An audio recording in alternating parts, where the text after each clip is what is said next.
아브라함의 아들 이삭이 40세에 리브가와 결혼을 하였는데 오랫동안 아이가 없었습니다. 이로 인해 이삭이 간절히 기도를 했습니다. 드디어 이삭이 60세 되는 해 결혼 후 20년 만에 쌍둥이를 낳았는데 먼저 난 자는 피부가 붉고 에서라고 이름 짓고 나중에 나온 자는 에서의 발꿈치를 잡고 나왔으므로 야곱이라고 명하였습니다. 아이들은 자랐고 에서는 뛰어난 사냥꾼이 되어 고기를 좋아하는 이삭을 기쁘게 하였고 야곱은 조용한 사람으로서 집에 거하며 농사일이며 집안일을 잘하여 리브가를 기쁘게 하였습니다. 어느 날 에서는 화살이 가득 담긴 전통을 어깨에 메고 활을 들고 사냥을 나갔습니다. 들판을 달리고 산을 오르내리며 사냥감을 찾아 쫓아다녔는데 그날따라 들짐승들이 얼마나 빠른지 번번이 놓치고 기운이 쭉 빠지고 매우 허기진 채로 돌아와야 했습니다. 집에 들어서니 아우인 야곱이 팥죽을 쓰고 있는 것입니다. 에서가 말합니다. 아우야, 나 배고파 죽겠다. 그러니 그 붉은 죽 나 먼저 한 그릇 먹자. 야곱이 죽 한 그릇을 담아서 에서의 입으로 가까이 가져가더니 뒤로 쓱 빼는 것이었습니다. 야, 뭐 하는 거야? 야곱이 말합니다. 형, 정말 배고파? 야, 배고파 죽겠다니까. 그렇게 고프면 형의 장자 권리를 나에게 팔지. 그러지 않아도 너무너무 배고픈데 음식이 에서의 턱 밑에 왔다가 멀어지니 침이 꿀꺽 넘어가면서 미치는 것 같았습니다. 알았어, 내가 당장 죽겠는데 그놈의 장자 권리 무슨 소용이 있겠나? 야곱이 다시 팥죽을 들이밀며 말합니다. 장자권을 내게 판다고 맹세할 수 있어? 오케이, 내 맹세한다. 너 가져라. 그리고 에서는 빵과 팥죽을 야곱에게 받아서 먹고 야곱의 곁을 떠나갔습니다. 그런데 성경은 말합니다. 에서가 장자의 명분을 경홀히 여김이었더라. 창세기 25장 34절입니다. 야곱의 행위에 대해서는 언급하지 않고 있습니다. 이 일은 훗날 야곱이 아버지 이삭을 속이고 에서의 축복을 가로챘지만 야곱에게 선언된 축복이 되돌려지지 않는 결정적인 사건이 되고 말았습니다. 신명기 21장에 나와 있는 것처럼 장자에게는 유산 분배시 다른 아들에 비해 2배로 주게 되어 있습니다. 그리고 장자권의 상속은 재산 상속 그 이상이 있습니다. 역대상 5장 1절로 2절에 이런 내용이 있습니다. 야곱의 장남은 르우벤이었으나 그가 자기 아버지의 첩 중 하나와 잠자리를 같이 하여 자기 아버지를 욕되게 하였기 때문에 장자권이 그의 이복 동생인 요셉에게로 돌아갔다. 그래서 공식 석상의 족보에는 르우벤을 장남으로 기재하지 않고 있다. 야곱의 아들 중 원래 장자권이 르우벤에게 있었는데 큰 실수를 저질러 장자권이 요셉에게 주어졌습니다. 훗날 이스라엘 12지파에 요셉의 2 아들 므낫세와 에브라함이 들게 되어 요셉의 후손들이 2배의 유산을 받았습니다. 그리고 그 다음 절은 또 다른 특권이 있음을 말해줍니다. 요셉이 비록 장자권을 얻기는 했으나 유다는 이스라엘에서 강력하고 영향력 있는 지파였기 때문에 다스리는 자가 유다 지파에서 나오게 된 것이다. 다스리는 자가 나올 특권이 장자권에 포함된 것을 알 수 있습니다. 이 특권까지는 요셉이 갖지 못하고 유다 지파가 얻게 된 것을 말해주고 있습니다. 유다 지파에서 다윗 왕이 나오고 왕들이 나오고 만왕의 왕 예수께서 장자권을 통해 오셨습니다. 장자권에는 2배의 유산 상속과 왕들의 조상 예수님의 조상이 되는 영광의 특권이 있는 것이었습니다. 이런 장자권을 에서는 경홀히 여겼습니다. 다른 말로 가벼이 여기고 경멸했습니다. 그런데 야곱은 그 장자권을 너무도 원했습니다. 한 끼의 식사를 위해 장자 권리를 판 에서를 보면 한심하기가 그지없습니다. 하지만 뱀처럼 교활하게 형의 약점을 이용해서 겨우 팥죽 한 그릇으로 장자권을 가로챈 야곱은 사기꾼입니다. 형이 배고프다는데 당연히 먹을 것을 주어야 하지. 그것을 이용해서 엄청난 이익을 취해버린 야곱이야말로 더 악하게 보입니다. 에서와 야곱을 바라다 보시던 하나님의 마음은 어떠하셨을까?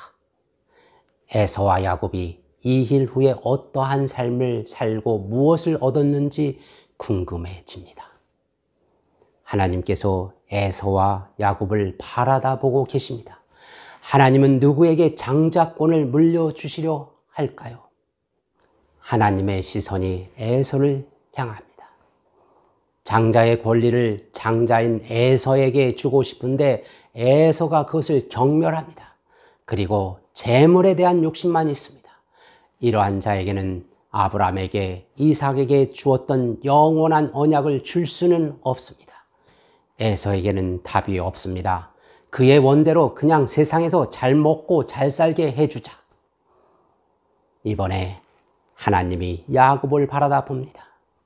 조급해요. 사기꾼 기질이 넘쳐나요. 그것도 가족을 상대로 거짓말쟁이에요. 그런데 이런 야곱이 진정한 의미의 장자권을 원하고 있어요. 영원한 언약을 승계받기를 원하고 있어요. 한참 침묵이 흐른 후 하나님의 손이 야곱을 가리킵니다. 야곱을 단단히 훈련시키자. 그러면 가능하다.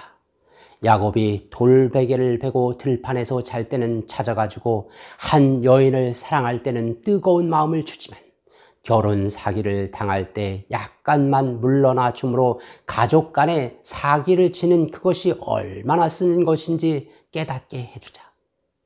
그러나 넘어지지 않게 돌봐주자. 열심히 일하여 돈을 벌게 하지만 라반의 변심도 약이 될 만큼은 허용해주자. 그래, 그러면 돼.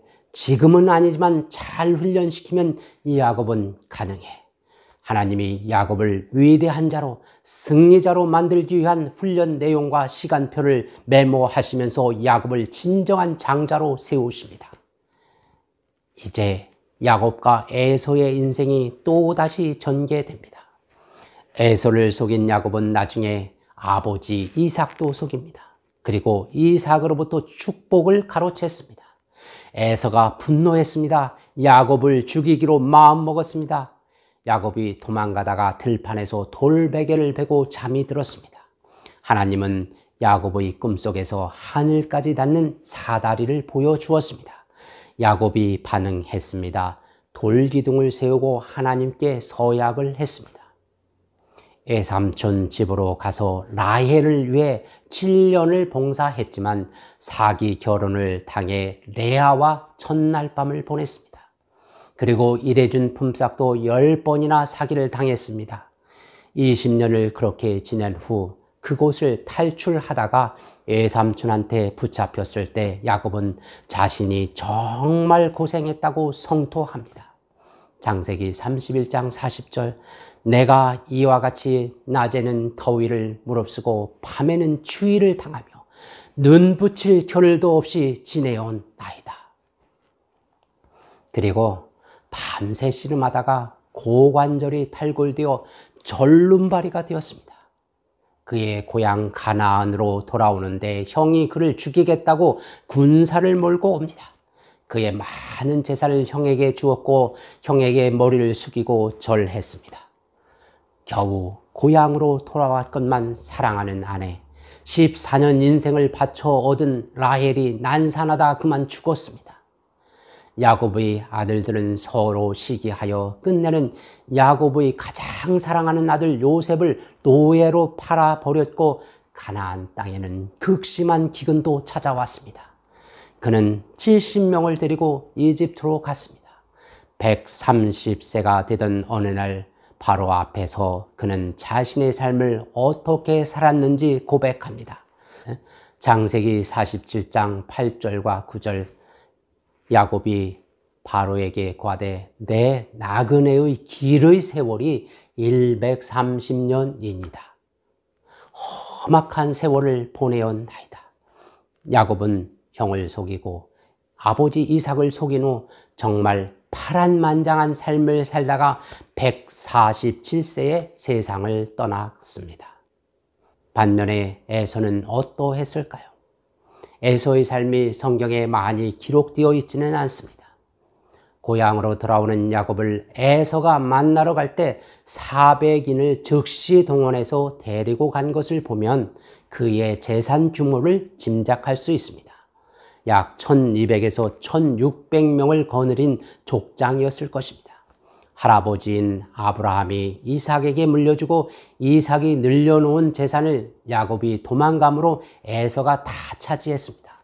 그러고도 야곱으로부터 염소 220, 양 220, 낙타 30과 새끼들 소 50, 나귀 30 등 많은 가축을 받았습니다. 야곱이 하란 땅에서 고생하는 동안 에서는 특별한 고생 없이 부유하게 잘 지냈고 그 후에 세일산으로 거처를 옮겨 남은 생을 잘 살고 갔습니다. 단순히 이 세상을 살아간 것을 보면 에서의 삶이 더 평안하고 괜찮았습니다.